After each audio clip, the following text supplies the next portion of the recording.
ثقیفہ بنی ساعدہ کے اوپر میں بھی بولا ہوں، حدیث قرطاس کے اوپر بولا ہوں، میری ڈیٹیل ویڈیوز ہیں. لیکن at the end of the day آج ایک چیز جب ریزالو ہوگی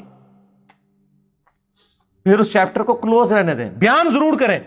السلام علیکم ورحمۃ اللہ وبرکاتہ. سیاح حضرات خلفائے راشدین پر بکواس کرنا بند کریں، ورنہ انجینئر محمد علی مرزا نے کچھ سیاح حضرات خلفائے راشدین کے بارے میں کچھ باتیں کی ہیں، اور جو بھی اس بارے میں بیان کیا گیا ہے اور اس بارے میں بتایا گیا ہے وہ آپ خود بھی سن سکتے ہیں کہ علی مرزا نے کس چیز کے بارے میں جو ہے اس ویڈیو میں ساری چیزیں بتائی ہیں یا بولی ہیں، اور کیوں اتنا ناراض ہیں اس چیز کو لے کر. یہ ساری چیزیں آپ کو اس ویڈیو میں ملیں گی اور آپ بھی دیکھیں، اور اللہ ہم سب کو صحیح راستے پہ چلنے کی توفیق عطا فرمائے. آمین ثم آمین. جو چیپٹر کلوز بھی ہوا وہ جنگ صفین کا ہے، ہم اسے چھیڑتے ہیں. جنگ جمل کا ہے لیکن اس میں بھی اصحاب کو ہم کہتے ہیں ان کو مولا علی نے معاف کر دیا، اس کو ہم چھیڑنے کے بعد بیان کر کے کلوز کر دیتے ہیں. لیکن صفین کا فیصلہ تو مولا علی نے کہا قیامت والے دن ہوگا میرے اور معاویہ کے درمیان، جو المصنف ابن ابی شیبہ میں موجود ہے. ٹھیک ہے نہ معاف کریں آپ، لیکن خلفائے ثلاثہ کے بارے میں جب ہم نہج البلاغہ سے مولا علی کے خطبات آپ کو پیش کریں اور مولا علی سورہ النور کی آیت نمبر 55 کو کوٹ کر کے کہیں کہ یہ اللہ کا وعدہ ہے قرآن میں کہ اپنے نیک بندوں کو خلافت بخشے گا، اور اس خلافت والی آیت کو وہ حضرت عمر فاروق رضی اللہ تعالیٰ عنہ کی جنگ قادسیہ اور یرموک میں فتوحات کے ساتھ جوڑیں، تو پھر مولا علی نے تو اپنا عقیدہ بتا دیا. ہم تو بھائی علی کے شیعہ ہیں پولیٹیکل ٹرم میں، تو پھر علی کے شیعہ بنے نا. ہاں یہ ہوتا ہے کہ بعض اوقات انسان کو ذاتی طور پہ کوئی چیز ناپسند ہوتی ہے. وہ تو رسول اللہ کے زمانے میں کئی چیزیں نبی علیہ السلام کمپرومائز کر لیتے تھے، صحابہ کو ناپسند ہوتی تھی، نفرت کرتے تھے، اس کے باوجود کہتے تھے یا رسول اللہ سمعنا واطعنا. وہ بخاری مسلم میں حدیث ہے نا، غزوہ حنین آخری جنگ تھی مشرکین عرب کے خلاف، اس کے بعد مکے سے پھر اسلام باہر نکلا. یہ فتح مکہ کے بھی کچھ مہینے بعد ہوئی. نبی علیہ السلام بلا بلا کے نا جو لوگ فتح مکہ پہ طلقاء مسلمان ہوئے نا ان کو اونٹ تقسیم کر رہے ہیں. ابو سفیان کو 100 اونٹ دے دیے. اوئے ہوئے ہوئے ہوئے ہوئے، پوری زندگی نبی کے ساتھ جنگیں لڑتا رہا. چند مہینے پہلے مسلمان ہوا، وہ بھی جب تھریٹ کی گئی سورہ توبہ میں کہ 4 مہینے کا ٹائم ہے یا اسلام قبول کرو ورنہ عذاب استیصال آئے گا، قتل کیے جاؤ گے. جس طرح اگلے انبیاء کے انکار کے اوپر اللہ سے کی طرف سے عذاب آتا تھا، اب مسلمانوں کی تلوار تم پہ مسلط ہوگی، جو سورہ توبہ میں آیا کہ اس دفعہ عذاب نبی کے اصحاب کی تلواروں کے ذریعے ہوگا. اسلام قبول کر لیا اور حضور 100 اونٹ سے دے رہے ہیں. صحیح بخاری اور مسلم میں الفاظ ہیں، صحیح مسلم میں تو بڑے دردناک الفاظ ہیں. بخاری میں تو اتنا ہے کہ ابھی تو قریش کا خون ہماری تلواروں سے ٹپک رہا ہے، اور رسول اللہ اپنے انہی دشمنوں کو جنہوں نے ابھی کلمہ پڑھا ہے وہ بھی ڈر کے ان کو مال غنیمت میں 100 اونٹ دے رہے ہیں. صفوان کو دے دیا 100 اونٹ، ابو سفیان کو دے دیا. سر عمر سیریز ویکھ لو پھر تمہیں پتہ لگے گا کہ صفوان کون تھی جنہیں حضور کے قتل کے اوپر بندہ مقرر کیا ہوا تھا، جو وہ معجزانہ طور پہ مسلمان ہو کے واپس آیا. تو یہ فتح مکہ پہ بھاگ کے جا رہا تھا، رسول اللہ نے اپنی پگڑی دی وہ صفوان کے دوست کو ایک ضمانت کے طور پہ. اس نے جا کے ساحل سمندر سے جو ہے نا صفوان کو کہا کہ اپنے آپ کو ہلاک مت کر، اللہ نے رسول اللہ کو غلبہ دے دیا ہے تو رسول اللہ کی جیت تمہاری جیت ہوگی ہے قریش کے لوگوں، تم اینڈ پہ ہو، اب تو اسلام قبول کر لو. اللہ نے اس کو فتح دے دی ہے تو اس کی جیت تمہاری جیت ہے، اپنے آپ کو ہلاکت میں مت ڈالو.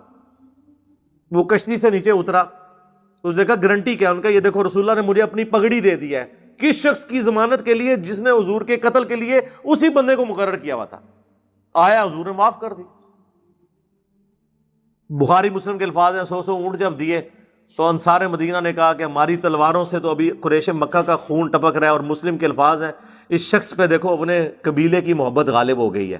کس پہ؟ رسول اللہ پہ. کلمات کفر تھے یہ، لیکن نادانی میں ہوئے.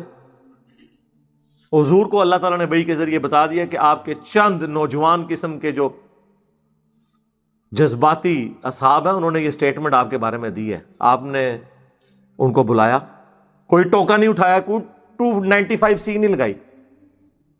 آپ نے کہا کہ مجھے پتا چلا تم نے یہ الفاظ کے ہیں. پھر سینئر صاحب بیچ بڑھے، ان کا یا رسول اللہ یہ نوجوان ہے، جذبات میں انہوں نے کہہ دیا، ان سے یہ الفاظ نکل کے. تو حضور نے کہا کہ اللہ اور اس کا رسول تمہارا عذر قبول کرتے ہیں. ویسے یہاں پہ نہیں کسی نے قبول کرنا ہوتا. پھر حضور نے فرمایا کہ کیا تم اس پہ راضی نہیں ہو کہ یہ لوگ دنیا کا مال لے جائیں اور تم اللہ کے رسول کو لے جاؤ؟ خدا کی قسم، اگر دنیا ایک گھاٹی میں چلے اور انصار مدینہ دوسری گھاٹی میں چلے، میں انصار مدینہ کے ساتھ ہوں گا. میرا جینا اور مرنا انصار کے ساتھ ہوگا. یعنی حضور نے ادھر ہی بتا دیا تھا کہ میری قبر اب مدینے میں بنے گی. میں نے اپنے آبائی علاقے میں واپس نہیں رہنا جہاں آپ نے 52 سال گزارے ہوئے تھے مکے میں. اور آپ کو، ہر بندے کو اپنے آبائی علاقے سے پیار ہوتا ہے. حضور نہیں گئے، کہا میں مدینے میں.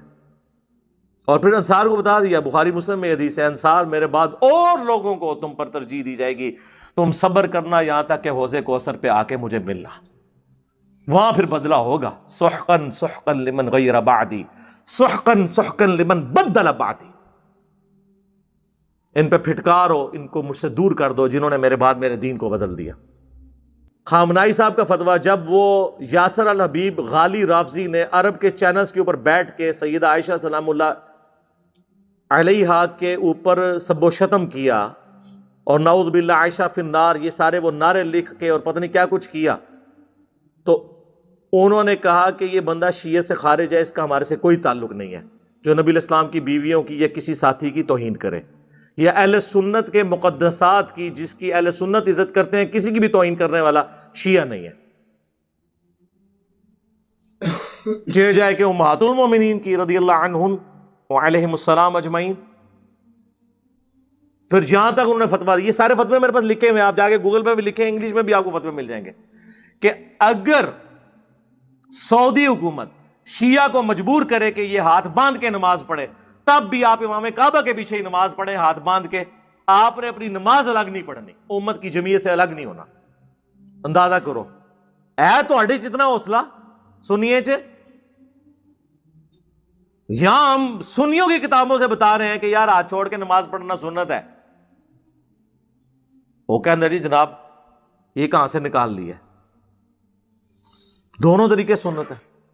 تو پھر اتنا حوصلہ ہونا چاہیے نا. میری یوٹیوب کے اوپر ایک ڈیٹیل ویڈیو ہے، اس کانٹیکسٹ میں آپ دیکھ لیں، سیدہ فاطمہ کا قاتل کون، تو اس کے اندر میں نے تفصیل کے ساتھ وہ ساری سقیفہ بنی ساعدہ ان ساری چیزوں کو ڈسکس کیا ہے. اور ایک اور لیکچر ہے حدیث قرطاس کا تحقیقی جائزہ اور وصی رسول کون ہے، 3 گھنٹے کا، صلی اللہ علیہ وآلہ وسلم. وہ دیکھیں، پک اینڈ چوز نہ کریں. مولا علی نے فرمایا سی نا، میری وجہ سے 2 فرقے جہنم میں جائیں گے اور 2 گمراہ ہوں گے، ایک میری محبت میں غروب کر کے اور ایک میری دشمنی میں. یہ صحیح سند سے ہے، فضائل صحابہ احمد بن حنبل کی کتاب. وہ الحمدللہ 2000 احادیث اور آثار پہ وہ کتاب ہے، اردو میں ٹرانسلیٹ ہو کے آ گئی ہے، ہمارے اسٹال پہ لگی ہوئی ہے.